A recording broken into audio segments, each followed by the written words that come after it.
everyone, and welcome to another episode of the Cloud Show here at Cloud Brew Conference in Belgium. So we're standing at one of the sponsor booths. This is Codit, who are sponsoring this community-driven conference, which is lovely. Thank you, Codit, for doing that. It's awesome. And this conference, by the way, it's brilliant. So I urge anyone to come and attend it next year and maybe speak at it. Speaking of speaking at it, I'm going to talk to another one of the speakers here about something really fun. So essentially, we're going to talk about PowerShell, how to make your organization hate PowerShell in 3 simple steps with the star of the show, Barbara.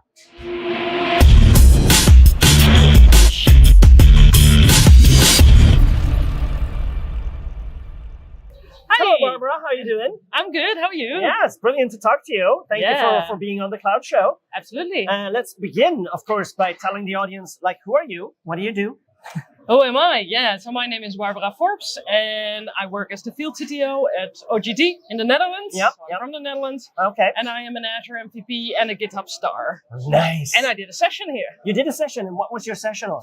That was on security when you are exiting the Azure portal. Oh, nice. Good. It was a good one. Okay. Yeah, it was really fun. That's not what we're going to talk about, because I asked you, what do you want to talk about? And you said, I want to talk about how to make my organization hate PowerShell in 3 simple steps. Yeah, so That's with the funny. risk of being a bit ranty, and let's make it clear, I'm a big fan of PowerShell. I'm in the organization of the PowerShell conference. Of course. I love PowerShell.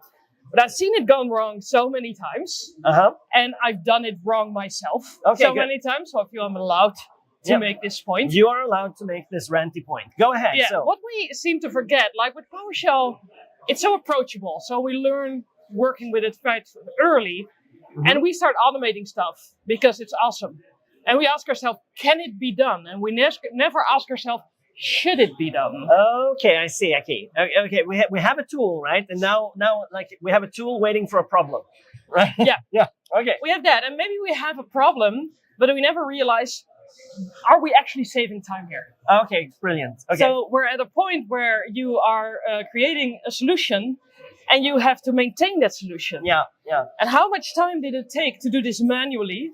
And how much time is it going to take to keep the solution going? To maintain it. Yeah, especially, and I felt this with almost every big PowerShell project there is, almost all of them, including the ones I did myself.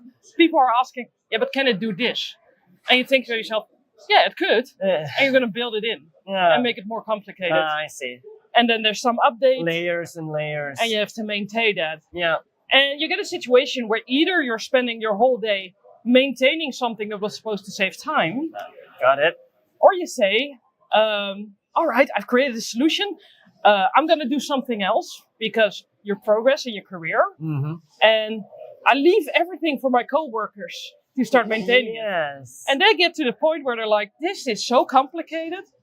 We cannot do this. We're going to build a new solution. Let's start over. And we're going to spend all this time again. We're going to make a better solution than the one we had, because it turns out it was too complicated. Yeah, or one, and then the new solution becomes as complicated as well. Yes, I can see the issue here. And it's such a difficult dilemma, especially with PowerShell. Yeah.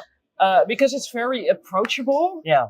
But it can become very difficult. It's PowerShell, right? You feel empowered, when you use it. It's magical. I can do this powerful things. Yeah, which is awesome. Yeah, it is. If you're like a team of system administrators and there comes one person who has been working with PowerShell for 10 years, they're going to have classes in there. They're going to have pester testing because that's correct PowerShell. That's how awesome. you do it. Yeah, and then the system administrators are like, way over our head. Yeah. We're going to build something else. And your solution is going to just fall down to pieces. Right. And you spend so much time on it. So it's something that I wish that we would challenge ourselves to be like, okay, this is really cool to do, but will it make me happy? Okay. So will it make my company happy? All right. Yeah, exactly. So the 3 steps you were saying, to make you hate it, don't consider time saved and time spent on maintenance. So just go. Don't think about those factors. Yeah.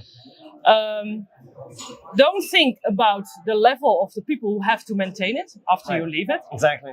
So if you're like, this is highest quality PowerShell and no one else can maintain it, you're throwing time away. Trash. Yeah. Yeah. And it's not useful. Right. And then what was the third that I said? I said another one. I don't know. That's fine. I mean, but we're already making a point. Yeah, like, you're covering a lot of ground here, and you're so spot on that this is the problem, right? We saw this shiny tool and it was awesome and it made me happy, right, in the beginning. I know the third one. Oh, go ahead. Don't do a check if it already exists. Ah, all right. Yeah. So why would I? It was not invented here. My favorite example of that is that's not PowerShell, but it's GitHub Actions. Right. If you search for ARM TTK in the old days, you get 4 different solutions doing the exact same thing. The exact same thing. And of course, because it's more fun to do it yourself, Exactly. you always have the risk that this exists already. Not invented here. We want to do it ourselves, but before your company do a check, maybe someone else in your company actually already did it. Right. And so what would you like, there's probably no easy answer, simple solution. Like how do you avoid this PowerShell mess thing, what do you do instead? I think the first thing is to wait for a second, think before you start building, which is really hard because it's less fun. Yes, right? Prepare and think, are we really solving a problem here? Just looking at the time spent. Okay. And what time are we actually saving here? And draw from experience, like we've wasted time before. Is there a risk that we're going to do that again? Yeah, and maybe someone else has already done this before, and maybe PowerShell is not the correct tool. It is becoming really complicated. Mm-hmm, it is. Maybe you're looking for true I did software. myself. I have one of these. I did an implementation of Azure Landing Zones with PowerShell, and I deployed the PowerShell to function apps and stuff, right? And now it is quite. I mean, it can do things, but it is complicated. And I had to pass that over to someone else. So I've felt this exact pain that you're describing. And it's real. Pain is real. All felt for it because it's so awesome when you spend like a whole day creating PowerShell and it's working. And it's like, and it's so easy. I'm so empowered now. Yeah. And what you actually forget, and this is a good thing, think of yourself, how good am I at PowerShell? Maybe you are an expert at this level and other people might not be. Might not be. Good. Thank you. We covered so much ground here. I think that's perfect. That's it. So I want to thank you for being on the Cloud Show. It was a pleasure talking to you today, Barbara. Awesome. And go and continue to enjoy the conference. I will. And audience, see you guys next time on the Cloud Show.